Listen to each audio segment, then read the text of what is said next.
Welcome to Dateline Polk, with news about your county government. I'm your host, Taylor Benson. Today, you'll learn about County Commissioners' actions from the December 3rd meeting.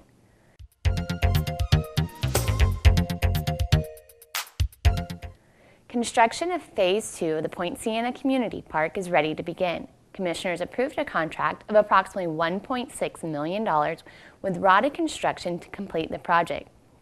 Parks and Natural Resources Director Jeff Spence has the details. The Board of County Commissioners just approved a contract with Rohr, a local construction company, to complete the second phase of our Point Sienna Community Park. This will include 2 baseball fields and a restrooms and concession stand and parking lot. This will fill out the complete park. The first phase was opened a couple months ago. Board members approved an agreement with Chastain Skillman for the design, permitting, bidding, and construction administration for the rehabilitation of the Lake Thomas sanitary sewer system at a cost not to exceed approximately $225,000. Commissioners agreed to have the board chairman initiate a letter to the state in opposition of the sales of the Hilochie conservation lands in North Polk County. Commissioners approved the use of $50,000 from the Tourist Tax Fund for a new storage building at Outpost 27, and they appointed Jennifer Bush to a 3-year term on the Polk County Historical Commission. The board approved the use of $800,000 for the construction of Phase 3 of the Lake Parker Outfall Project. The county will receive a reimbursement of $400,000 from the Southwest Florida Water Management District. Parks and Natural Resources Director Jeff Spence joins us again with the details. The Board of County Commissioners approved a contract, an agreement between Polk County and the Southwest Florida Water Management District to joint fund the drainage improvements for the Lake Parker Outfall Canal. We have severe erosion on this canal. It threatens homes and properties, and this is the next phase, the third phase in this project. During the special presentation section of the meeting, Tom Deerdorf, the Director of Polk County Planning and Development, was recognized by the District 1 Secretary of the Florida Department of Transportation for his work with the Polk Transportation Planning Organization. Brian Fahrenholt and Andrea Grover with Spectra Energy Corporation presented information on the Sabal Trail natural gas transmission line. The Florida Power and Light actually came out with an RFP early or late last year.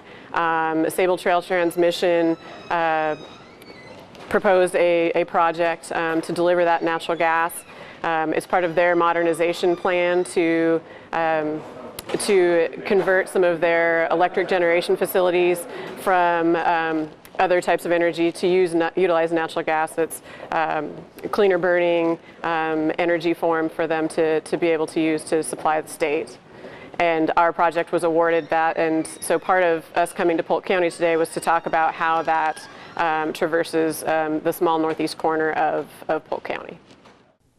The board recognized the Rohr home staff for receiving the Bronze American Healthcare Association and the National Center for Assisted Living National Commitment to Quality Award.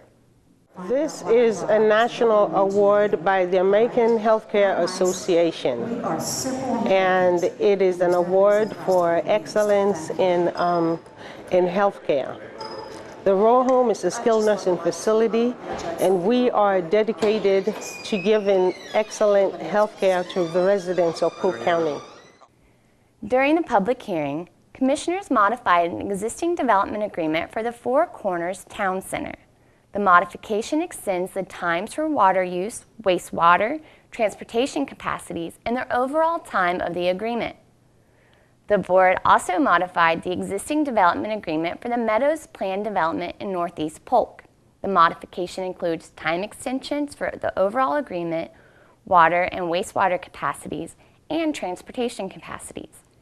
It also includes an updated design of Champions Gate Boulevard and provides for the construction of this road between Ronald Reagan Parkway and the West Haven development. Board members approved text amendments to various sections of the comprehensive plan to update drainage level of service standards. Commissioners amended sections of the Land Development Code and subdistrict map related to the Southeast Polk Selected Area Plan. The amendments include the addition of a section defining development standards and regulations, and the map amended to identify the boundaries, land uses, village centers within the plan. The board heard the first of 2 required hearings for 4 different amendments to the Land Development Code. The 4 items are staff-initiated amendments addressing accessory uses, community centers, administrative revisions, and temporary uses.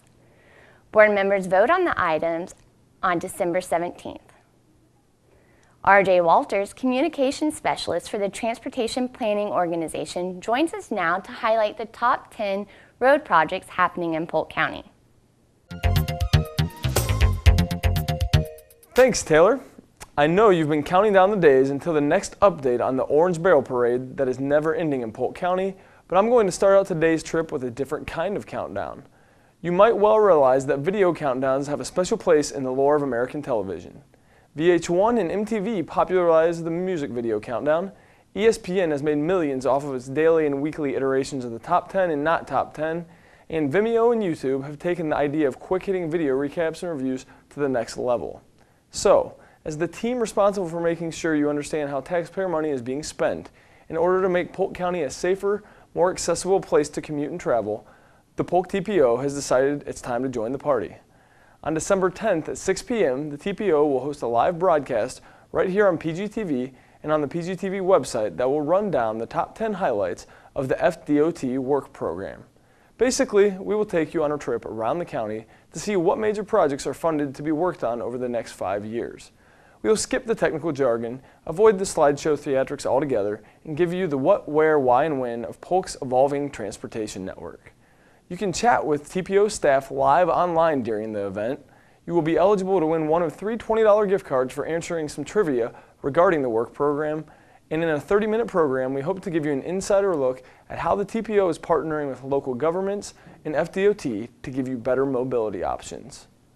More details will be rolled out in the next week via the Polk TPO Facebook and Twitter accounts. But for now, jot this down. The top 10 highlights of the FDOT work program, aka 10 transportation projects you'll want to get the inside scoop on, are live on your TV and online at 6 p.m. on December 10th. Plug that into your calendar, and your next task is to figure out who's cooking a good old-fashioned TV dinner that night. And if you want the second helpings of the top 10 or have plans already made for the evening of December 10th, you can always watch the Polk TPO board meeting live on PGTV on December 12th starting at 9 a.m. The top 10 highlights will also be broadcast during that gathering. Speaking of countdowns, let's mix up the roads update. Instead of rocking you to sleep with the rhythm of such and such lane closures and delays all day here and all night there, I'm going to give you the specs on 10 projects that are causing delays and what construction crews are up to. Number 10. Motorists can expect nighttime delays for several more months on US 98 from County Road 548 to Winter Lake Road. Crews are currently working in widening the road on Banana Creek Bridge, and overall, the roadway is increasing from 4 lanes to 6 with improved shoulders and other roadway features to boot. The project is slated to be complete by the summer of 2015. Number 9. Nearby, there will continue to be some daytime lane closures on State Road 540 just east of the State Farm entrance in Lakeland.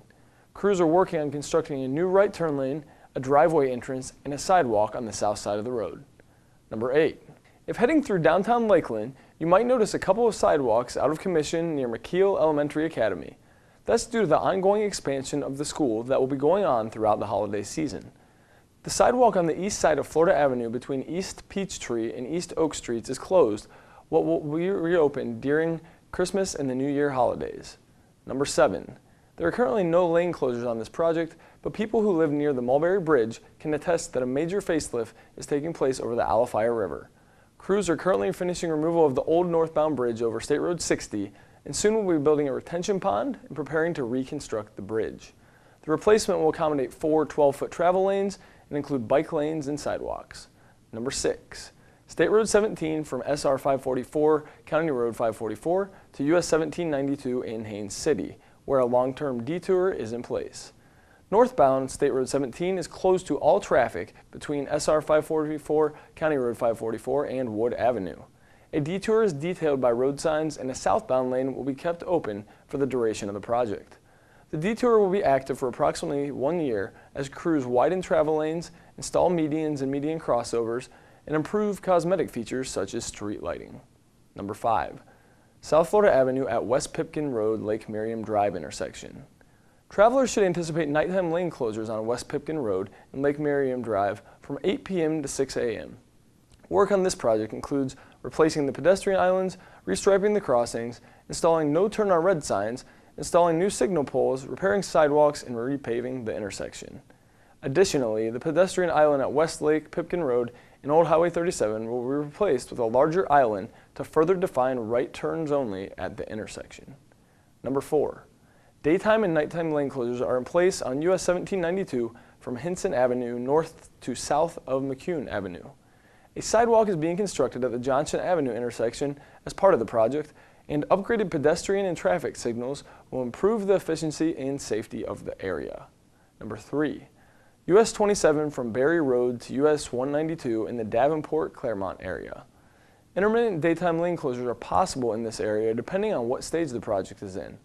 The roadway is being expanded from 4 lanes to 6, including over the US 192 bridge, and 5-foot wide bike lanes and new sidewalks will make this stretch of road very pedestrian friendly. Number 2, US 27 in Haines City from Silvercrest Drive to Bates Road. This project doesn't disappoint in terms of major changes, as it includes the construction of 2 right turn lanes, 1 left turn lane, 3 driveway entrances, and a new sidewalk. Drivers are advised to watch for flagmen and construction workers for the duration of this project. And finally, number 1, Rock Ridge Road at Gator Creek in North Lakeland. A bridge is coming down and another one is going up, and the time it takes for seasons to change.